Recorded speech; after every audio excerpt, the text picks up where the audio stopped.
সাবেক সংসদ সদস্য মাদারীপুর ৩ সংসদ সদস্য হিসাবে দায়িত্ব পালনকালে ক্ষমতার অপব্যবহার, বিভিন্ন অনিয়ম ও দুর্নীতির মাধ্যমে যুক্তরাষ্ট্রের নিউ ইয়র্কের কুইন্সে ৯টি ফ্ল্যাট ও বাড়ি সহ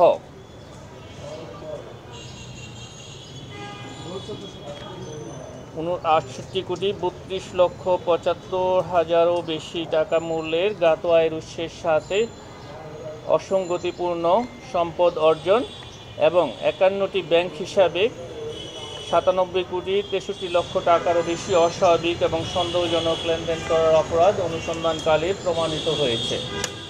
এই কারণে তার বিরুদ্ধে দুর্নীতি দমন কমিশন আইন ২০০৪, দুর্নীতি প্রতিরোধ আইন ১৯৪৭ এবং মানি লন্ডারিং প্রতিরোধ আইন ২০১২ এর সংশ্লিষ্ট ধারায় একটি মামলা রুজুর সিদ্ধান্ত গৃহীত হয়েছে।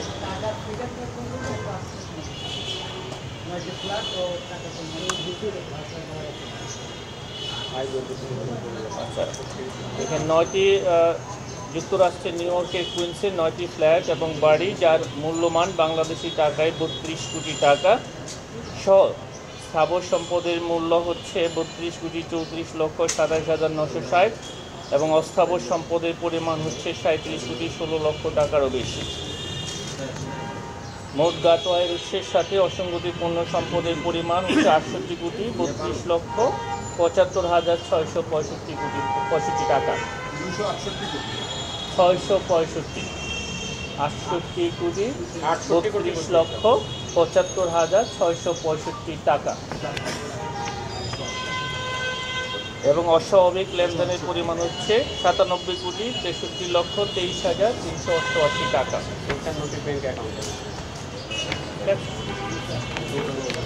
অনেক ধন্যবাদ।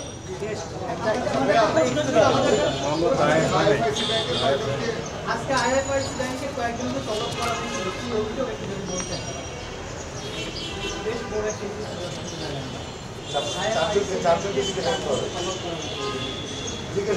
চারজন উপস্থিত ছিল এবং তারা বলছে যে আপনার তাদেরকে যে গ্রাউন্ডে ডাকা হয়েছে তারা বলছে আসলে এই ঘটনা বরাবর আগের অবস্থায় বলে আসছে।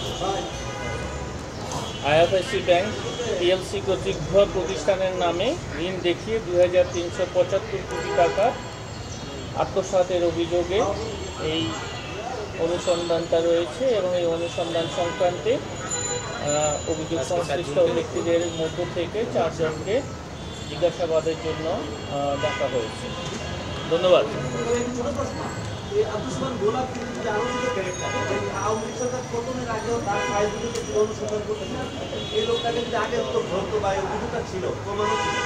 ধরে নাই বা মামলা করে নাই, কিন্তু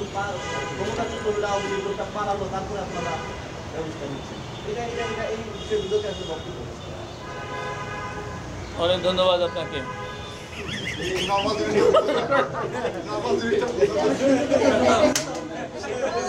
কত কষ্ট করে আমার